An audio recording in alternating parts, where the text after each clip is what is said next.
I'm so happy to welcome you to the Chicago Cultural Center. So tonight we are lucky enough to have Monika Fabijanska with us again from New York, and to also have our local Chicagoan incredible critic, Susan Snodgrass. So let me read you their bios just so you have a little bit of a sense of the true talent of these two. So Monika is a New York-based independent art historian and curator. Prior to the touring exhibition Women at War, she curated Betsy Damon, Passages, Rites, and Rituals, which was listed among the New York Times Best Shows of 2021, Ecofeminisms at the Thomas Urban Gallery, and groundbreaking The Unheroic Act, Representations of Rape in Contemporary Women's Art in the US, which was listed among Hyperallergic's Best Shows of 2018. She is also currently working on a transnational museum exhibition supported with a 2023 Curatorial Research Fellowship of the Andy Warhol Foundation for the Visual Arts, and co-writing a book about performance and ecofeminist artist Betsy Damon, and teaches curatorial practice at New York University. So welcome, Monika.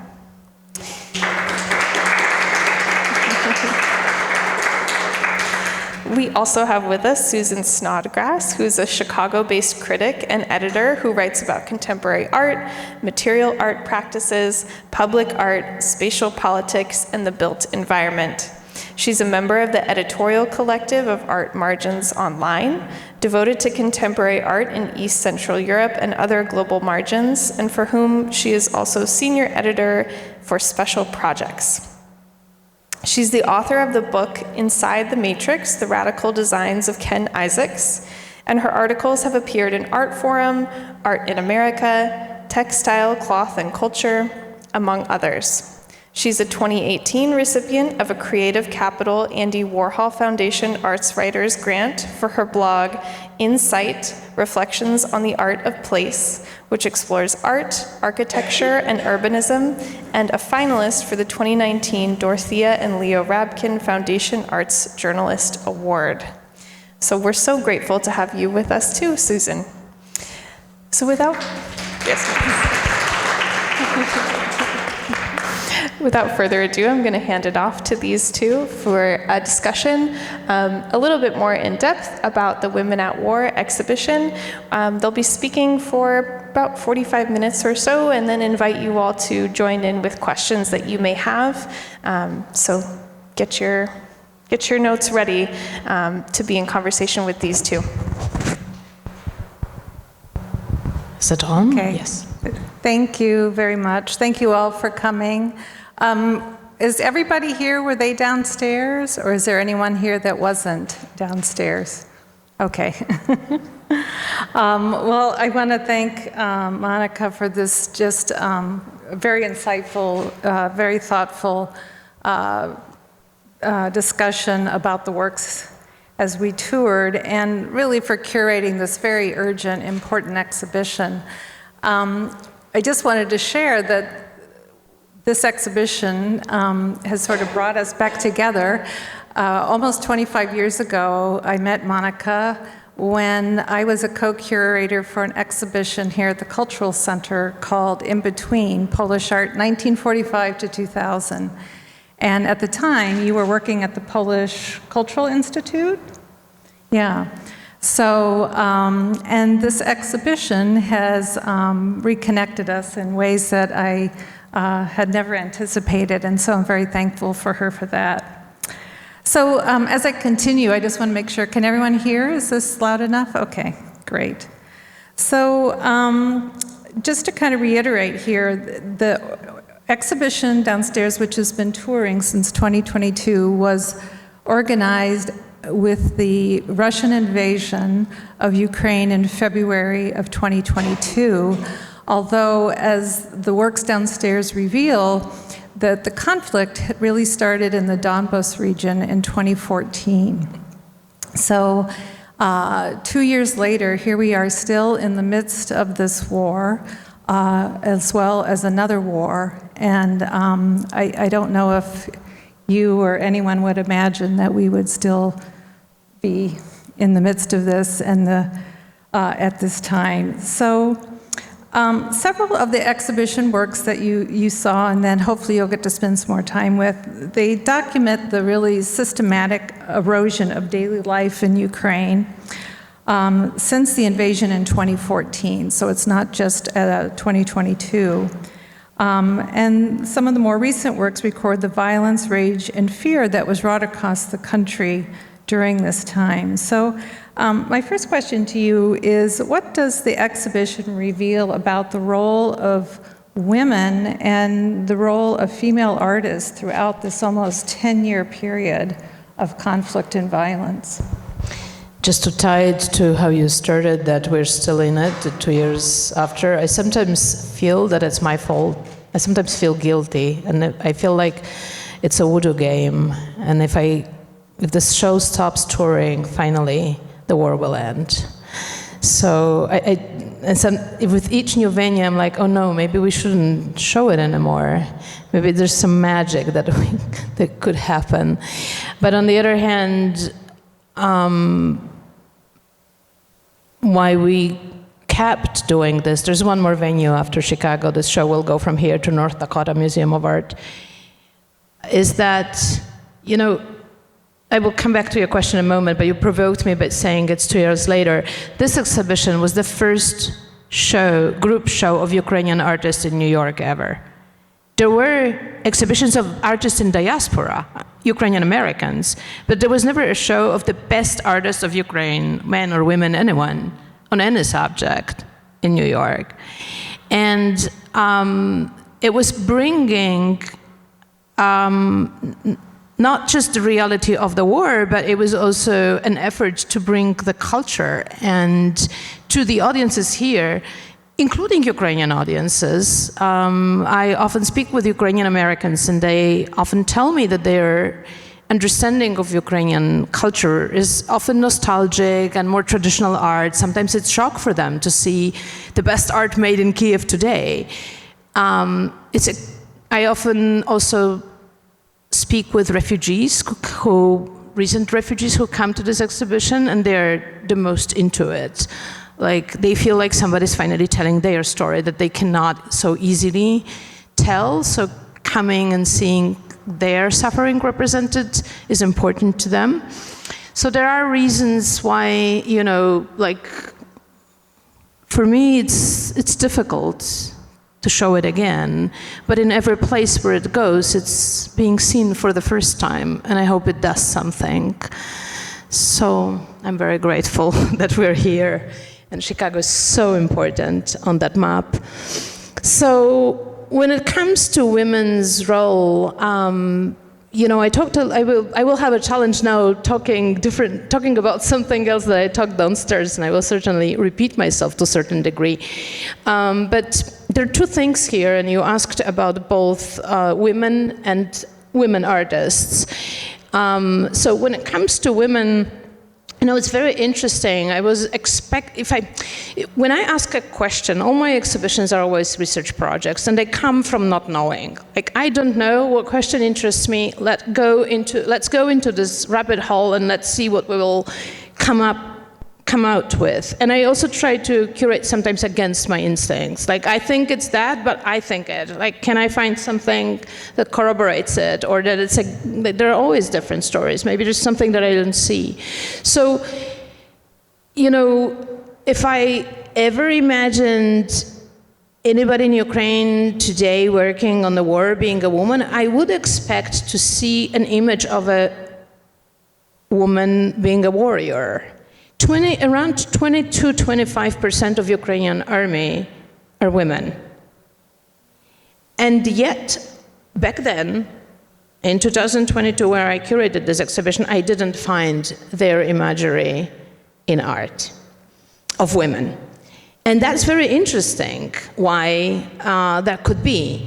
Also, there is this you know, knowing that we live in the 21st century, that Ukraine is a post-Soviet society, so religion that is a major cultural factor in neighboring Poland, for example, where I come from, is not such an issue in Ukraine. It's a different dynamic, there's different history. So women in Soviet Union were allowed to go so much more into the so-called male territory. They built the subways, they had freedom to die for their country. Russia was the first country that allowed women to serve in the army during the First World War, the first one. And then in the Second World War, about 1 million women served in the Red Army. And they were often Ukrainians and Belarusians. So, with all of that history, and then on the top of it, we all follow stories of this horrendous rapes that took place in Bucha, for example. And we know that it's not just women who are being raped, also men, adult men, not even mentioning children, or, queer people. So would war be gendered at all today? And my expectation was that it would not be so, that the division wouldn't be so clear. And yet what I saw, and again, just one war, just one country, just 12 artists, I do not claim that it's universal truth. And it would be very interesting to see other people researching other wars and using my material as comparative material. Sometimes people ask me, so will you now curate a show about other war? And I'm like, please no, never again, I hope. But I hope others will, and we will maybe learn something more about this. So this was very striking. This was new for me and surprising, and I simply showed what I found and what I thought was the best. So when it comes to the role of women, there are some works that you saw that really refer directly to women's fate. So, separation of the family, like the portrait of Max. I think that I actually have Max here. Yeah. And we talked about Dana Kavelina's drawings. There are a few drawings here that you didn't see downstairs. We never considered that this exhibition would have any commercial aspect to it. It was organized by a commercial gallery, which is a blessing because a commercial gallery can move very fast. And MoMA and Brooklyn Museum and Whitney, they all came to learn anything about Ukrainian art to our show. It was the first time they could see anything. It was really, we were so excited that the exhibition was really used for that education by professionals. Actually, a lot of works also sold, and we had about 13 of those drawings from Dana, so some of them are in the hands of the best feminist artists in New York, and they wanted them, so we changed the set for the exhibition. This one is titled, The Enemy, To Lie. Nation, from Latin natio, to giving birth. This one is titled Woman Kills the Son of the Enemy. Yeah. And this one, Honor, Dishonor. So Kavelina really is very much on redefining this connection that culture made for thousands of years between women, soil, earth, giving life, and also giving identity, like the national identity. So these works talk to women's fate. Well, that's a very interesting image. This series of drawings was first shown in Kmytov. It's a museum in Ukraine, which has a collection of social realist paintings. And in this exhibition in 2019, they paired the paintings from the collection with contemporary feminist work, which is really interesting that they do that. And as you see, these drawings are not even framed, and they're all made on paper that is crumpled. And she placed them among those huge paintings referring to the Second World War. And in the text to this exhibition, Dana wrote, "Every warrior's story, all the warriors' stories are connected by the bloody lingerie." So it seems that, I don't want to interrupt the flow of things here. So, so you've touched on a couple of things. So I thought it was very interesting, this idea of connecting women with ideas about nationhood, and it was the rape series that did that.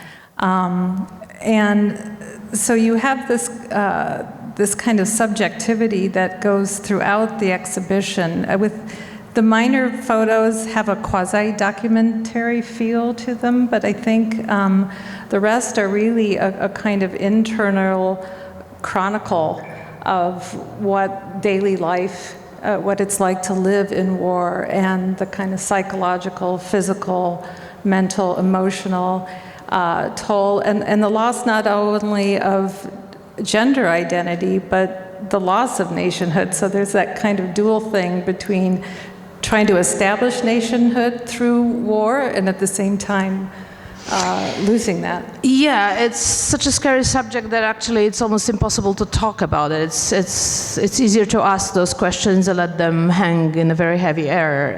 I don't know what to really talk about, the idea of a nation. But you used the word that I wanted to talk, that the role of women during the war as artists, and you used the word chronicle, right? So in that respect, men and women artists do exactly the same. Some men who are artists went to the military. Very few could leave Ukraine. Some can avoid active duty, but are somehow, involved in the military effort, as the almost entire society is. But generally, they cannot be seen in the West. And that's very interesting, because women went into exile, often with children, and as I say, sometimes not with their own children, but the children of the family, or they evacuated their elderly parents, for example. They suddenly got this exposure into the world. When I started the research for this exhibition, the first thing that I did was the history of Ukrainian exhibitions in the West. I was curious, who was shown in Berlin, who was shown in Venice, who was shown in London, who was shown in Paris. I was shocked how little.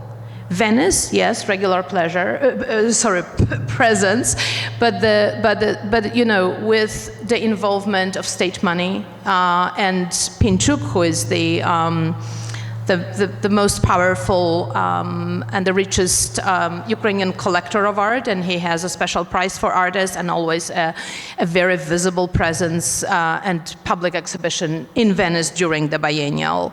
So that Venice is okay. Some in Berlin, and the most in Warsaw, or in Eastern Poland, in cities like Lublin. Almost nothing in London. And suddenly, these women were sort of ejected from their country, and the whole world wanted to know what Ukraine is. For a lot of New Yorkers, it was not obvious that that there is a language, that there is a separate language from Russian that these people speak. So it was very important to give the presence of culture also, because the actual reason of this war is not to conquer just the territory, it's to erase Ukrainian identity, which comes with culture. So, putting a show like that is trying to act directly against Putin's effort, right?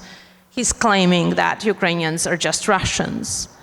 And then I still have a problem with the idea of a nation, but that's what it is about.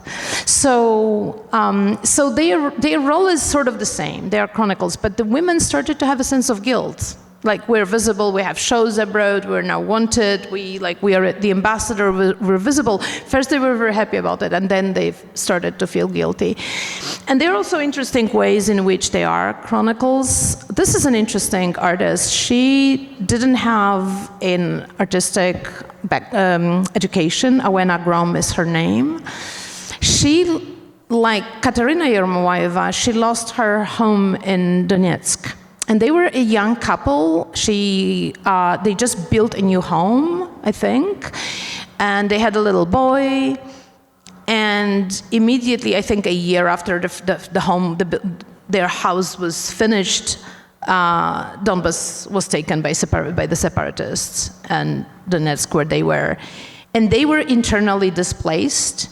And out of all places, they went to Bucha. And Bucha is a place where the massacre took place in March of 2022. So it's interesting, first of all, and then, she had her experience from Donetsk. So the moment Putin finished his speech on February 23rd in the evening, she was already packing. They were on the way out of Bucha the same night. They didn't wait the morning, and that's how nothing happened to them. They moved to Uzhhorod, which is in southern western Ukraine. And what is interesting, she keeps coming back. So between 2014 and 2022, she kept going back to Donbas. And these photographs are from the series titled The Womb. And you just asked also about this connection between women and nation and soil. It's also an interesting connection there. So Donbas is part of the country where is the mining part of the country, and it was industrialized by actually Welsh people in the end of 18th century, and then it became a huge industrial area under Tsar still, and then in the Soviet Russia. And slowly the local population was the equation between local Ukrainians who were originally living in villages and the incoming population that simply came from wherever they didn't have jobs to start working in, it's like slaughterhouses in Chicago or any big business that suddenly, industry that starts and brings people from all the country. So this work is based on interviews with women who gave birth to children during the conflict in Donbas, and and it's also the history of post-industrial decay of this area. In 1991, when Ukraine announced its independence and chopped itself from Soviet Union, of course, the whole distribution of coal and the whole production and everything failed.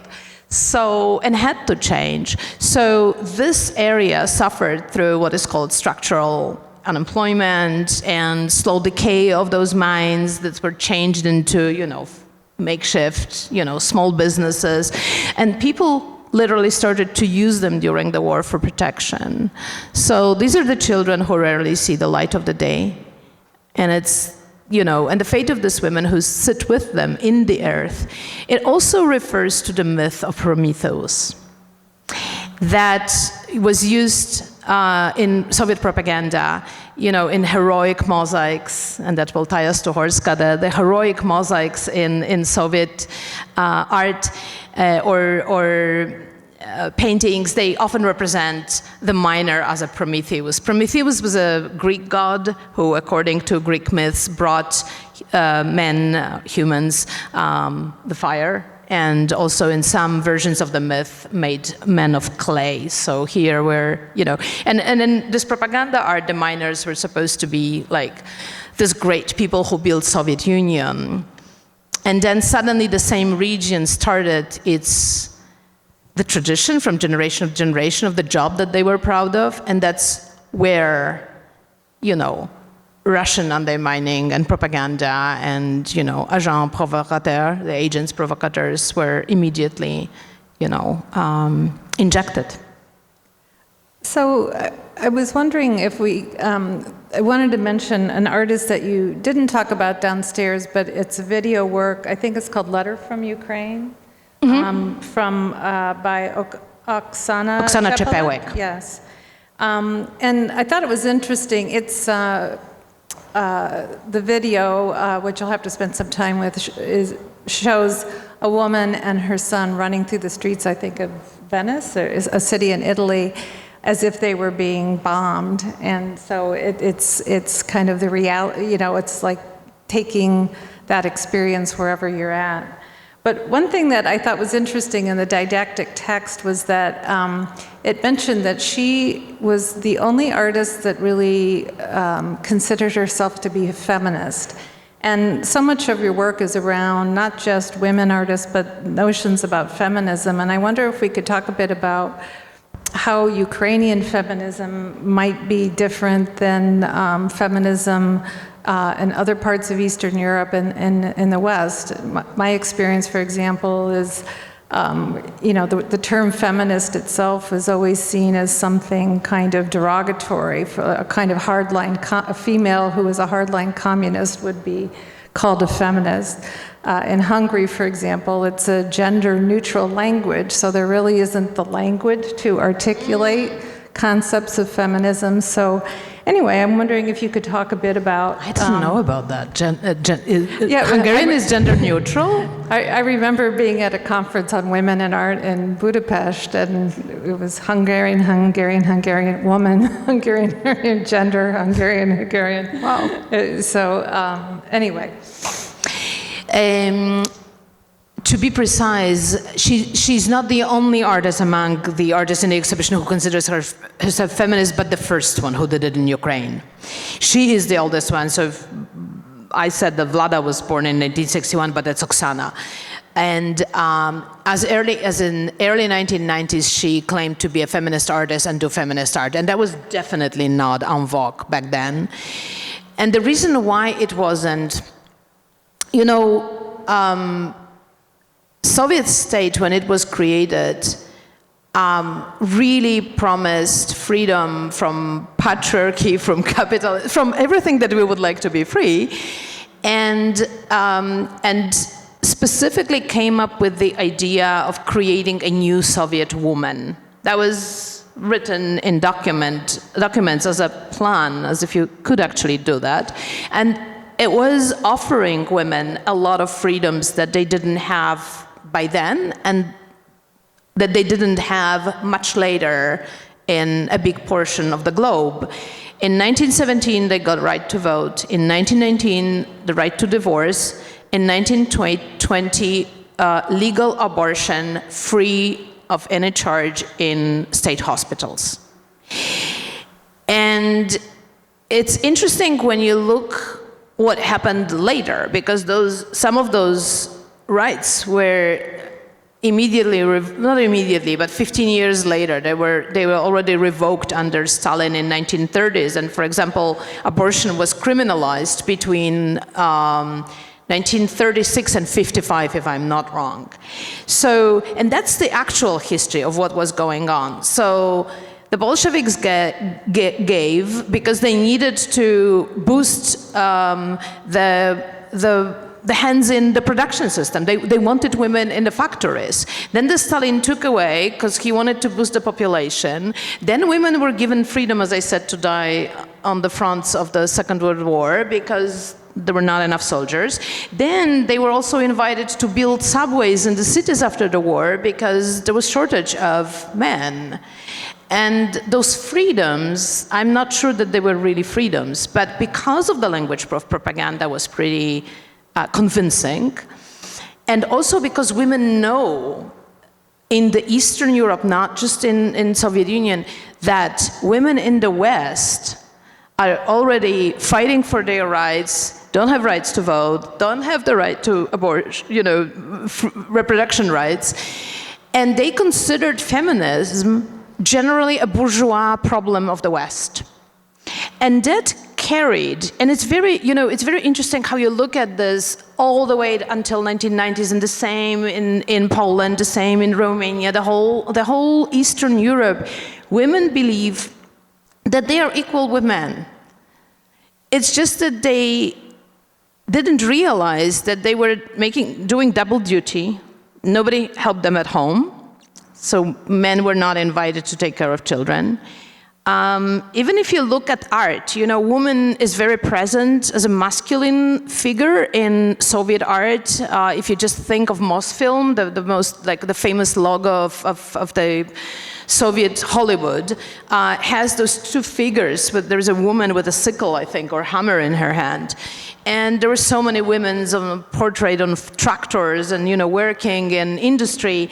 So they were very proud of participating in public life. Factory was not a place that was forbidden for them, unlike in the West. But nobody has ever asked, where are the feminized men in Soviet sculpture, right? Nobody's ever seen anything in any of the Soviet mosaics. So that's one way, as you see, that this equality didn't really exist. And also, equal pay was a total scam. I mean, women actually were paid the same money, but they could only be employed at lower rank jobs. They were not promoted up. And it's also interesting how you look at the history of the Communist Party. Soviet Union was also one of the first countries that allowed women to be, that gave women the active, elective rights. They could be elected into political roles. And you see women in Cominterns, Communist Party organizations in rural places, and also in lower positions in the cities, never in the top. No. Have you ever seen a Soviet woman leader? So it's very interesting how women believed in that self-independence, and the crash came really in the 90s, because for many women in Eastern Europe, going back to the tradition of having children and staying at home with them, that was freedom. So they needed to go through, the first generation had to go through this experience to understand why feminism is actually, what these women in the West ever wanted. Maybe we can talk a bit, you had mentioned, I think, earlier that currently, too, that there seems to be a rise and a lot of opportunity for women, Ukrainian women artists.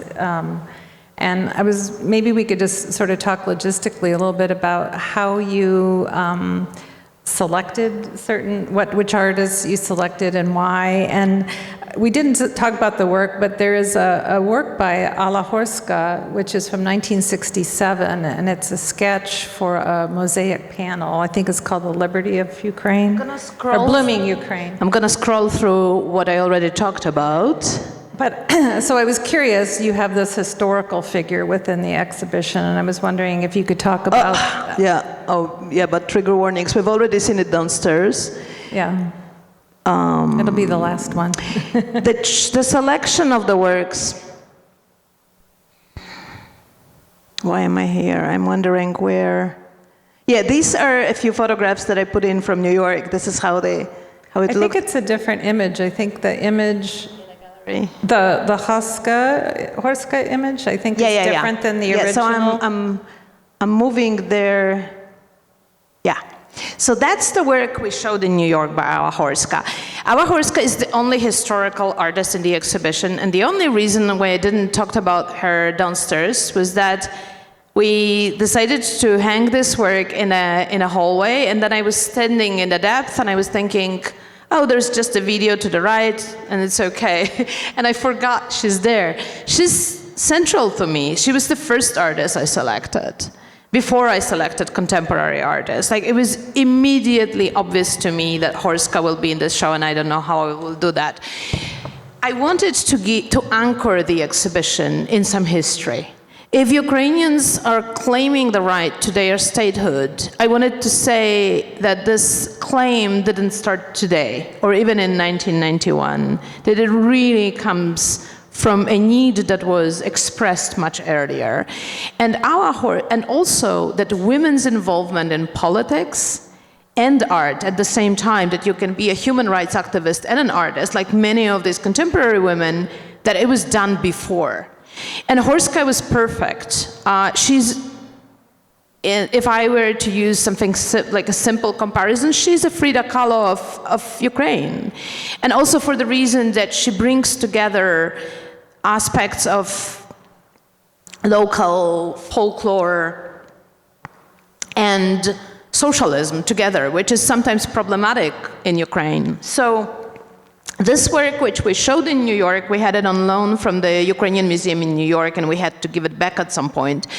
And we brought this new work from Europe. I will tell what it is. So this work presents, it's a portrait of Ivan Svetlichny, who was Horska's friend. They were both active in a group of artists and literati called Шестидесятники, which means the 60ers. It was 1960s, and you could call them beatniks, except for it was Stalinist Soviet Union, so thank you very much. But they definitely acted against social realist sort of culture that was forced on them, and they tried to invigorate and be active within Ukrainian language, to publish in Ukrainian, to write poetry in Ukrainian, and also to use the traditional folk designs and traditions in their visual art. And well, this was definitely not the beatniks environment. Svetlichny spent 7 years in lagers and then additional 5 years in the internal exile. And our Horska was killed by the KGB at the age of 41 in 1970.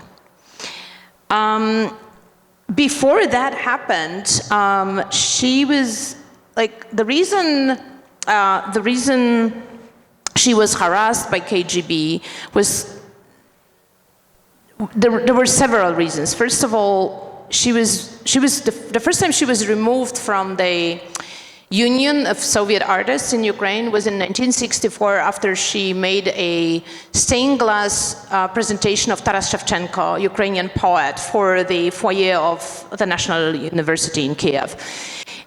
It was actually about the quote that she used, but and then she couldn't get commissions in Kiev. And you also have to imagine the Soviet system in which you can't just be an artist because you're talented and you want it, and the gallery will recognize your talent and represent you. You had to register in the Union of Artists, and that's how you got your materials. Only if you had a idea of an artist, you could get paint and paper. But then there is nothing like a private exhibition. Everything goes to public, and especially in film, like they would control how much tape you used.